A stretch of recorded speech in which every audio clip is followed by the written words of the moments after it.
कक्षा 8 के लिए आज हम दो भिन्न संख्याओं के बीच तुलना करेंगे। कैसे पता करेंगे कि दो भिन्न संख्या में से कौन बड़ी है और कौन छोटी है। यहाँ पे दो संख्याएं हमने ली हैं, 2/3 और 5/2। अब इसमें से कौन बड़ा है ये पता नहीं चल रहा है। ये जानने के लिए हम क्या करते हैं, दोनों भिन्न संख्याओं का हर, इसका हर क्या है 3 और इसका हर क्या है 2, दोनों का लघुत्तम निकाले थे। तो 3 और 2 का लघुत्तम निकाले। यहाँ पे कितना है 3 और 2 का लघुत्तम 6। अब एलसीएम 6 आया तो हमें दोनों भिन्न संख्याओं के हर में क्या लाना है, 6 लाना है। तो 6 लाने के लिए हम क्या करेंगे, 3 को किससे गुना करेंगे 2 से। तो इसके अंश में भी हम 2 से गुना कर देते। ये संख्या क्या हो गई 4/6। अब यहाँ हमें क्या लाना 6, तो इसके लिए हम क्या करें, इसको 3 से गुना करेंगे और यहाँ भी हमने 3 से गुना कर दिया। ये संख्या क्या हुई 5 दिया 15/6। अब देखो दोनों का हर बराबर हो गया। अब तुलना करना केवल अंश में 4 और 15 में। 4 और 15 में बड़ा क्या है 15, तो कौन सा संख्या बड़ा हो गया 5/2। तो ये संख्या बड़ी हो गई। ठीक है, 2/3 और 5/2 में कौन सी बड़ी संख्या हुई 5/2। यही आंसर है।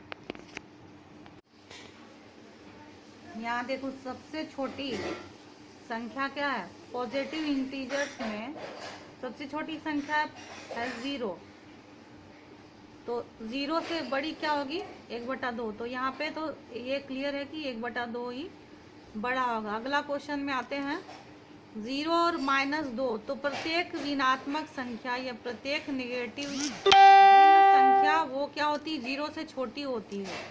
तो यहाँ पे बड़ा कौन हो जाएगा 0 और 2/5 क्या हो जाएगा छोटा हो जाएगा।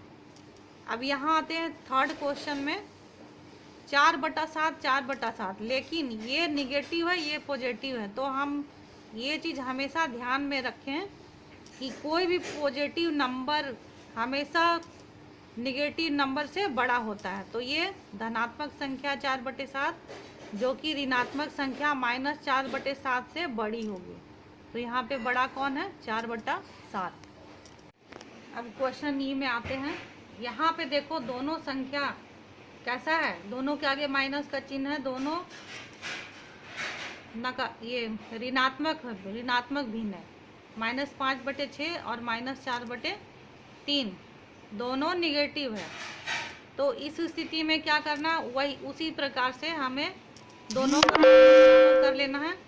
6 और 3 दोनों का लघुत्तम 6 ही होता है, इसलिए यहाँ पे मैंने -5/6 बराबर लिखा है -5/6।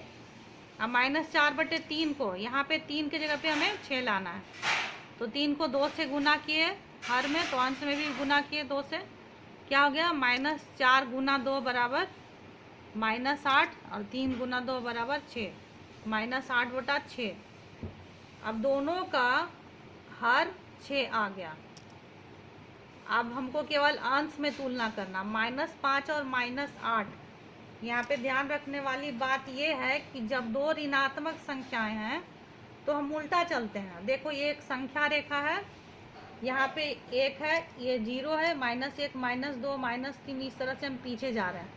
जैसे जैसे हम पीछे जा रहे हैं संख्या छोटी होती जा रही है। जैसे अगर हम 1 2 3 4 लेते तो यहाँ पे अगर 1 2 3 लेते तो 3 बड़ी होती, लेकिन अगर माइनस लग जाता है सबके आगे तो -3 इन तीनों में सबसे छोटी हो जाती है ना। तो जैसे जैसे पीछे जा रहे संख्या और छोटी होती चली जा रही है। यहाँ पे सबसे छोटी संख्या क्या होगी -5 और -8 में -8 छोटी होगी। तो यहाँ पे बड़ी संख्या क्या हो गई -5। ठीक है, तो ये संख्या क्या हो गई बड़ी, दोनों में -5/6 बड़ी संख्या हो गई। अब हम आते हैं क्वेश्चन नंबर 6 में, जहाँ पे हमें क्या निकालना, समतुल्य परिमेय संख्या किसी दी हुई परिमेय संख्या के इक्विवेलेंट रेशनल नंबर निकालना है। यहाँ पे क्वेश्चन है 2/5 का तीन समतुल्य परिमेय संख्याएं या फिर इंग्लिश में 2/5 के तीन इक्विवेलेंट रेशनल नंबर्स क्या होंगे। तो इसके लिए हम क्या करते हैं, अंश और हर में किसी भी इंटीजर से हम गुना कर देते हैं। 2/5 इसमें हम अंश से ऊपर नीचे 2 से गुना किए, क्या 2 दूनी 4, 5 दूनी 10, 4/10। पहला इक्विवेलेंट रेशनल नंबर क्या है, 4/10।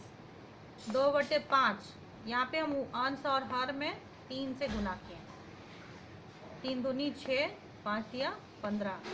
दूसरा समतुल्य परिमेय संख्या 6/15। इसी तरह से अंश और हर में यहाँ पे हम 4 से गुना किए, तो क्या आ गया 8/20। इस तरह से हम जितनी भी चाहे उतनी समतुल्य परिमेय संख्याएं निकाल सकते हैं। तो आंसर क्या हो गया, 4/10, 6/15, 8/20। यहाँ पे आप 2, 3 और 4 के बदले अन्य संख्याओं से भी गुना करके दूसरी समतुल्य परिमेय संख्याएं निकाल सकते हैं।